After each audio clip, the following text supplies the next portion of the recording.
If you're considering a move to Spokane or just wondering what it's actually like to live here, then this is the video you've been looking for.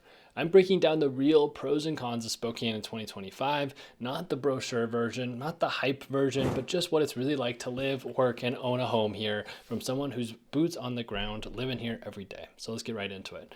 Hey, I'm Haydn Halsted. I'm a local real estate agent here in the Spokane area, and I help people relocate every single week. And I've lived through all the seasons in every sense of the word. So today I'm giving you the full picture of what it's like to live in Spokane right now, the lifestyle, the housing market, the economy, and the frustrating stuff, and all the things that still make this place one of the most livable cities in the Pacific Northwest. So let's start with the biggest draw, the access to nature. In Spokane, you are 15 minutes from everything. You can finish a work call and then go paddleboarding on the Little Spokane River or hike through Riverside State Park before dinner. Recently, I've been getting into mountain biking, and getting up to Beacon Hill is only about a 7-minute drive from downtown Spokane. You can do about a 45 minute hour bike ride and then be off and home before 7 p.m. And it's been a really fun thing to do. And so I've been just really excited to kind of find a new love for the nature of Spokane that I haven't really used before. Another thing to think about is Mount Spokane Ski Hill. It's under an hour away.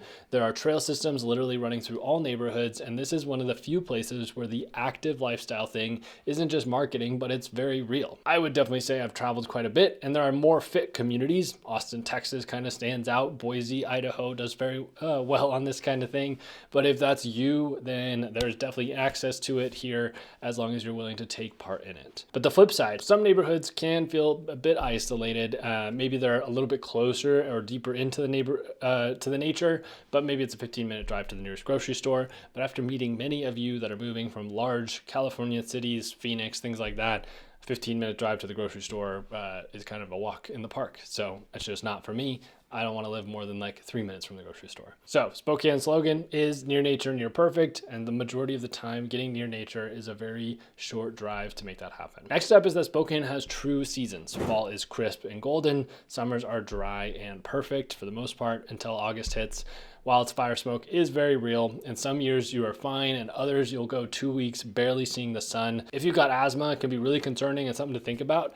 And the winters are cold, snowy, and long, especially in areas that are a little bit higher elevation, maybe like 5 Mile, even just on the South Hill, it gets more snow than the downtown area.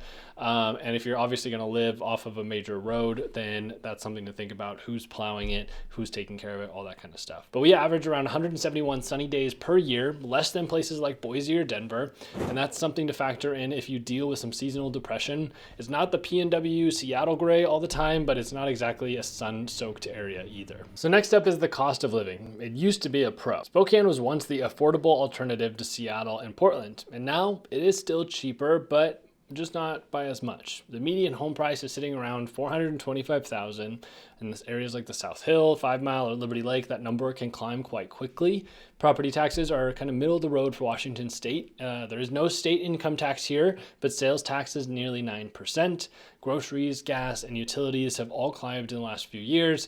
We're averaging right now, as I'm filming this video, around $4 a gallon for gas. And our main utility company has told us we will be seeing 9 to 13% increases over electricity and gas in the coming years. And Washington is one of the states getting hit very hard by homeowners insurance issues, as I call us baby California. We have some of the baby versions of California issues, and so there are a lot of insurance companies that are not necessarily dropping us or leaving the state like they are in California, but making it much more difficult and not wanting to take as many policies as they once did. And still, if you are moving from California or King County, you probably still feel like you're getting a deal.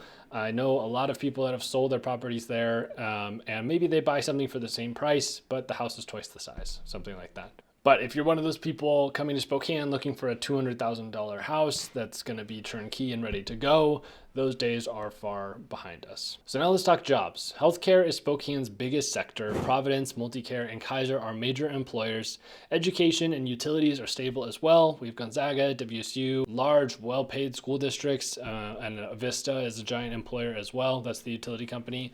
But here's the truth. If you are looking for a 6-figure tech job or aggressive upward mobility, it can be slim pickings here in Spokane. Spokane doesn't have a big white collar job base. And that said, there are signs of growth. There are small startups, small tech companies starting to explore Spokane. There are other larger companies moving some of their main headquarters here, especially into the West Plains near the Spokane International Airport.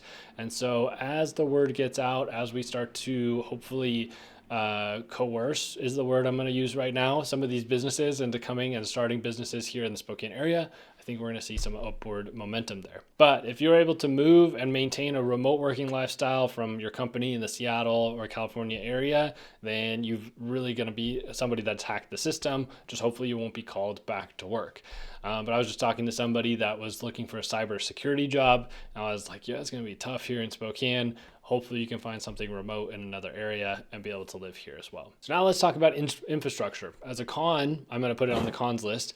Spokane's infrastructure just isn't ready for the growth that we've seen, especially the Latah Valley. There are hundreds, if not thousands, of new homes planning on going in the next 5 to 10 years, and there's only one main road in and out. Grocery access is limited. There's only one store, and there's only one road basically in and out of there. The traffic bottlenecks, and it's kind of dangerous to go across Highway 195 when you have to come out of these little pocket neighborhoods that surround this freeway. You have to cross 4 lanes of traffic in order to get onto the freeway. And so it's a really unsafe such situation. And we see car accidents all the time at some of these intersections, especially 195 and like Hatch Road, things like that. Additionally, the North-South Freeway just hit a major milestone. It now reaches Mission Avenue, but it is just a giant floating bridge to nowhere. It stands about, 60 feet above the ground, and it just is cut off. You can't drive on it. It would be like a crazy action movie if they go flying off of it if somebody was to drive on it. So they say that it'll be done by 2030. I think we all know that it's going to be 2035. I have talked to our local senators here for Spokane area, and they say that all the funding is there. It's readily available to finish the project as long as nothing changes. And so he said that his biggest concern was actually finding the workforce to get it done in that period of time versus actually getting the money to finish it up. So if you are somebody that wants to make some money quick or just needs a job, go hit up the Washington Department of Transportation. Spokane has a reputation for being gritty, but it's also surprisingly artistic. We've got First Friday art walks, indie bookstores, an actual symphony, and a live jazz scene I bet you didn't even know about. I'm in the music world through my wife and my previous career, and the creative talent here is very real. There's also a strong local pride, not flashy, but very solid. People here care about their neighborhoods. There's a deep bench of nonprofits, hyper-local festivals, and a food scene that punches way above its weight class. So I think the culture here is a pro, in my opinion. I think a lot of people can be surprised by it. Like a lot of cities, Spokane is struggling with homelessness. You'll see encampments, especially near downtown along the freeway, and it's a hot button issue politically. The city has added shelter beds, but demand still outpaces supply. The housing policy is tense right now. Washington passed House Bill 1217, which limited rent increases to 7% plus inflation with a max of 10%. That sounds good for tenants, but many landlords are going to be pulling out of the market, which only makes rental supply tighter. The more that the landlords sell, the less inventory that there is, and it just makes rental prices go up even more. In my opinion, if it matters about the rent control, it's not necessarily the fact that we are putting a control on it, because the rental market is based off of supply and demand. So it's just saying if there was a large increase in demand over a period of time, rent could never go up more than 10%. But I find that most landlords are not ever really increasing their rent that much over that period of time. They were during the COVID crisis because demand was so high. But I see Spokane adding so many apartment buildings at any given time. Thousands of units, tens of thousands of units are going to be hitting the market in the next 18 to 24 months. And it's just going to make vacancy increase and the value of commercial properties go down over time. Spokane also has a rental registry, meaning if you're renting out a single family home or a multifamily home, you're now subject to fees and inspections. It's well intentioned, but they say that they're going to be sending code enforcement to your property and asking you to make certain repairs to make your property more safe and things like that. I've talked to many landlords that are just not signed up, and I don't know if anything's ever even going to happen to them. We'll have to find out in the future. But Spokane's made some weird, bold claims recently that I don't think match what we would assume room of our mayor or city council.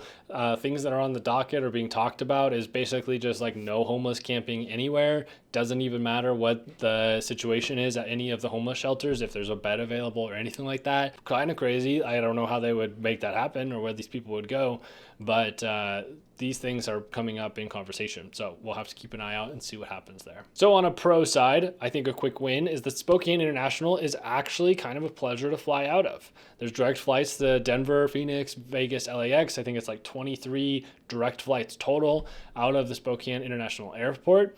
Personally, I leave my house 30 minutes before the boarding time and I make it no problem. That's unheard of in most metros, but the con is that it's still just a regional airport. You're probably gonna have to connect somewhere else, especially if you're flying east of the Rocky Mountains. If you're trying to go to the East Coast, it can just be a long travel day. But they fixed up Concourse C. It looks beautiful. They're continuing to work on the rotunda in Concourse A and B, and there's some more expansion going on as well. So I think once the whole project is done, we're gonna have a pretty cool little airport here in the Spokane area. So is Spokane a hidden gem or just another overhyped mid-sized city? And honestly, it just depends on what you're looking for. If you're wanting nature, stability, slower pace of life, and a tight-knit feel, I think Spokane can deliver on that. But if you're expecting cheap housing, seamless infrastructure, or a booming job market, I don't know if Spokane is gonna be the right one for you. And so if you're curious whether Spokane fits your lifestyle, I would love to help you figure that out. There's a lot more pros and cons we can go into than I can cram into one single video. There's a link down below to download my free relocation guide, or you can book a call with me directly using those links right below there. Thanks so much for watching. Please subscribe, hit the thumbs up. It helps me a ton, and I'll see you in the next one.